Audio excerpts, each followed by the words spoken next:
Spirit 1053. Hi, this is Erica. Hi, Erica. It's Karen Kingsbury. How are you? Karen, I am so delighted to be connecting with you again. How are you doing? Doing so well. Lots going on, but it's fun.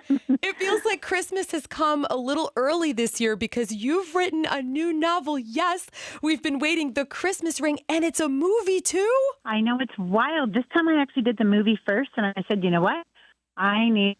So I went ahead and had to do the novel to give more backstory. Oh, this is so fun. Okay, so when you're writing a Christmas story, do you kind of like make a peppermint mocha, sit by a crackling fire? What does that look like for you? Well, I 100% do the playlist of music that matches the story. So I've been listening to Christmas music since April this year. It's been nothing but pure joy. Yeah, that's so fun. Do you have a special drink that you keep beside you? A Christmassy drink? Yes, you know what I do? I do my own, and it's just a coffee with coconut oil blended with some cinnamon, and it's so good. Okay, you had me at cinnamon. That sounds delightful. Well, this story, The Christmas Ring, is essentially about a woman who lost a ring and maybe it helped her find love. What can you tell us? So The Christmas Ring is about a military widow, and her name is Vanessa Mayfield, who has lost an heirloom that's been in the family since World War II. She lost it, and now she looks everywhere for it. The internet, she steps into antique stores when she goes by. And this time she steps into a store, and she meets Ben Miller. The two strike up a friendship, and it's looking a lot like love as Christmas draws near, except that at the same time, his dad, who co-owns the store with him, has found the diamond in the rough that he's always been looking for, and none of them know that what he's found and is about to sell is her very treasure, the Christmas ring. Oh, it is so exciting. I'm already getting the good chills thinking about it. I feel like we need a feel-good Christmas movie more than ever this year. And don't you think, Karen, hearts are more open at Christmas time? Oh, there's so much so. And, you know, this has been a hard year for a lot of people. Just the cost in some ways of being able to, you know, have an opinion or speak or be able to have a faith that you share, whatever. It's been obviously a tough year. And, I think, you know, what we get from the Christmas Ring, so excited to see this in the theaters because we're only in theaters this Christmas on purpose because we want people to have a shared experience, like the experience of laughing together and crying together and walking out going, you know, we're still community. Like we can still be people who have what we have in common is our love for Christmas. Yes. And our love for people in general. And it really is a chance to do that by going to the theaters. And, you know, it opens November 6th. So people are circling it on the calendar. They're saying, hey, I'll get tickets that first week and it'll kick off my Christmas. It'll ring in the Christmas together. Yes, it feels like the perfect way to ring in the holiday season. I feel like there are movies and then there are Christmas movies. Karen, what's your favorite Christmas movie that's a classic? Well, mine is really, it's, you know, back in the day it was new, right? But it's the Sandra Bullock movie, While You Were Sleeping. Yes! I love it. I love it. Oh, me too. So sweet. And it really deals with people who are feeling lonely, Yes. you know, at Christmas time. And there's some of that for sure in The Christmas Ring, where Vanessa has been a widow for 4 years. She has a daughter who's just gone off to college, and she's only 40. And it's like, am I allowed to have this friendship? How do I bring in something new into my life and be okay with it? And so it's that message mixed with, you know, where your treasure is, there your heart will be. And it's not always found in an expensive item, but more in the relationships that we cherish. Amen. Christmas is all about family and faith.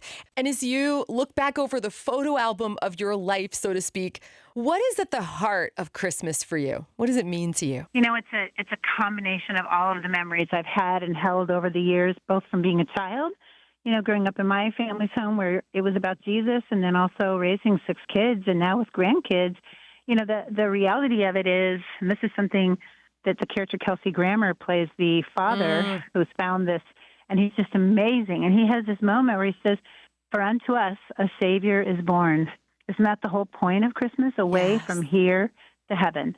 And I think, you know, that's really what it is. It's like this great, great gift that we've been given that says, this is not all there is. There's hope beyond our life here. I feel like all of your books and your TV shows and your movies are gifts. and they're wrapped, and inside is that message, the message that there is hope, there is family because of Jesus. And I was recently reading how you came to Christ, Karen, and I was hoping you would share that story about your journey because it's so powerful. And it's funny because I think I've read all of your novels now, and I see like shades of your story written into your character stories. I can't help but do that. It's just like God puts me on this journey and he lets me be a detective of the emotions around me and in me. Yes. And, for me, I was a reporter. I believed in God, but I'd never opened the Bible. I'd never, had a relationship, certainly not with Jesus. And so I meet this handsome guy at the health club and we get into a conversation. He invites me out on a date and he says, one thing, is it okay if I bring the Bible? And, at the time, growing up in LA, I'm in my early mid-20s, and it was like, what in the world? What a strange thing for this guy to say. But he was cute, and I didn't want to lose him, right off the bat. So I said, sure, yeah, if you have to. And he was seeking. So he had not found a church. He was just like, I know there has to be more to life than he had a lot of trauma in his family, a lot of divorce and, addiction and things like that. So he said, I have to find something more. And he was finding Jesus in the words of the Bible, of course, the living word. And so I let him, he brings the Bible and I was so undiscerning. He's reading Philippians 4, and I don't know a Philippian from any Ippian. I don't know what that is, and so he's just like so patient. And when he kind of took a breath, I was probably like, yeah, can we check that box? Let's go to the movies. Let's go on our date. And that went on for about 3 months. And then at the end of that time, we were having a conversation. We had met up at the tennis courts and we're talking. And he once again brings up the Bible. He's so excited about the Bible. And he shares a verse and it just hit me in a way that I know now today was conviction. Yes. And it was kind of coming against my man-made beliefs. And I took his precious highlighted, underlined Bible and I just threw it on the ground. I don't know what I was thinking. And it broke in half, like the binding down broke. And he just gave me a sad look, picked up the pieces and walked off. And I went and bought my very first Bible and a concordance to prove him wrong. And instead, I'm in the car at the bookstore with my new books and the Bible. And God, I opened it and in 8 minutes, I could hear the Lord say to me, Karen, you can either fall away with your man-made beliefs or you can grab onto my word and never let go. And it was a life-changing moment. And to this day, if I'm going to make a movie like The Christmas Ring and write the book to go with it, like we have this Christmas season, you're going to see Jesus in it.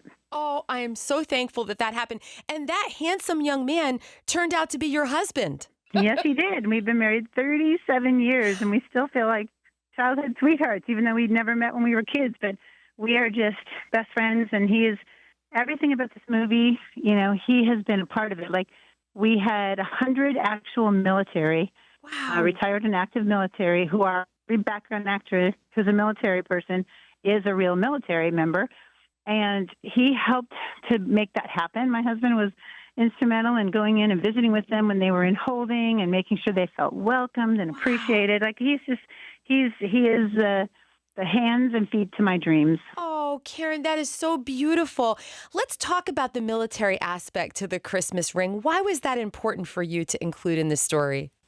Well, they have served us and laid down everything to sacrifice so that we can I can make a movie like this, really. Yes. So I just went on Instagram and did one story and said, you've served us, now let us serve you. Please come be our guests and be in our movie.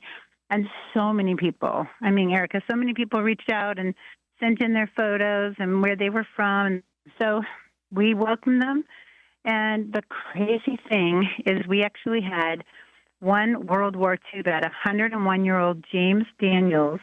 And, he was so dear. And when Janet Kramer playing Vanessa in the scene, she goes up to thank him for serving. And he spoke, which wasn't part of it. He was not going to be a speaking actor. But he said, thank you so much. How could he not say that? He said, thank you. I appreciate that. And he became one of our lead cast members, just like that. Amazing. I love what God does behind the scenes in your movies. Yes. Was that your favorite one this time? Yeah, I think, honestly, every day the goal was very hot. It felt like 108 most days. And our goal was to make it a church, like let every cast and crew, everybody who visited set or who played a part, feel overloved. Like, let's do way more than crafty. Let's bring in really good food. And I was going around serving water, whatever they needed. Wow. And the believers on set really bought into that and helped make it a feeling where, like, anyone would tell you that working on the Christmas ring set, which we wrapped in August 10th, and has been very quick turnaround, and we're all turned in and ready to go. It's beautiful. The music is beautiful. It's just so fun. There's humor in it too, and but everyone would tell you, I mean, it was an entirely different experience than what they're used to, and it's the Holy Spirit. Oh, Karen, you're so awesome. I'm so glad God has called you to this specific mission. I think it's so wonderful. I wanted to ask you about Debbie Winans. We play CeCe Winans, her sister's music every day on Spirit 105.3. Is Debbie going to sing in this movie? Well, that's so. The fun thing was, I mean, she's actually one of my neighbors. Wow. And she's never been in a movie. This is her first time. And wait till you see, she's phenomenal. Yes. Like, she is a natural, and she'll be doing movies forever after this. I mean, it's amazing. But we were able to, we didn't have, her voice is golden, as you know, but her song, Oh Holy Night, is our end credits song. Woo! Yes. It's so beautiful. She is just so anointed and so gifted. And, we're just, to have her, like, she's more than a friend now. She's a sister and a friend. She's also one of the most beautiful aspects of this movie. Oh, I'm so looking forward to it. And that sounds perfect because, at the end of a movie like that touches your heart, you kind of want to sit there for a few minutes and feel those good feelings. And what a perfect background song.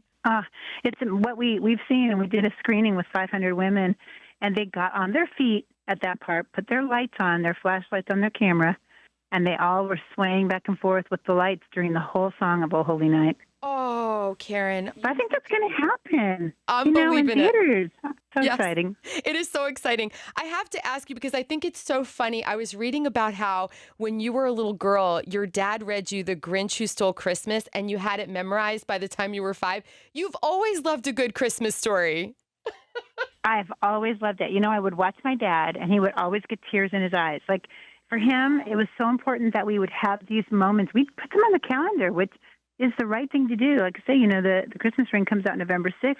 Get your tickets, get the best seats, and put it on the calendar. It'll be a lot less expensive than, going to a concert or anything else. And my dad would do that. So my memories of a Christmas movie, sitting next to my dad in the theater with my siblings and watching him wipe the tears off his cheeks, it was so beautiful. So this is, in honor of him. Oh, Karen, I think that's absolutely beautiful. As you look back over 2025, what are you most grateful for? I'm just so grateful for the providence of the Lord. Like, we started 2025 with no idea we were doing this. Like, that doesn't even make sense. And by April, it was like the Lord pulled up beside us in a speeding train and said, come on, get on.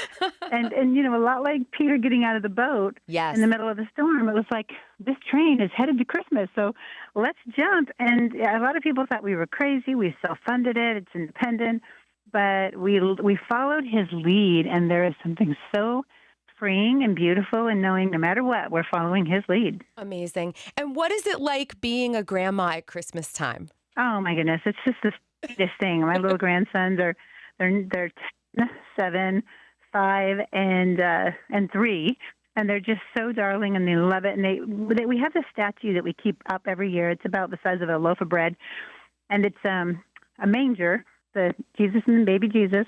And next to it is a kneeling Santa. Mm-hmm. And he's kneeling, his hat is off. Yes. And you'll see a nod to that in the Christmas Ring movie as well. And the kids just love it. It says everything. Oh, it says everything. And finally, my dear, should we read the book first or watch the movie first, or does it matter? In this case, it really doesn't matter. You can read it first and watch it come to life.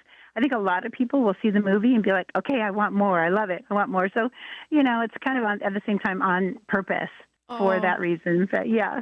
Author Karen Kingsbury, it is such a joy to hear your voice. Thank you for doing what you do. You're such a blessing. Thank you, Erica. We'll do it again. I so appreciate you. Oh, same. God bless and Merry Christmas early. God bless you. Merry Christmas.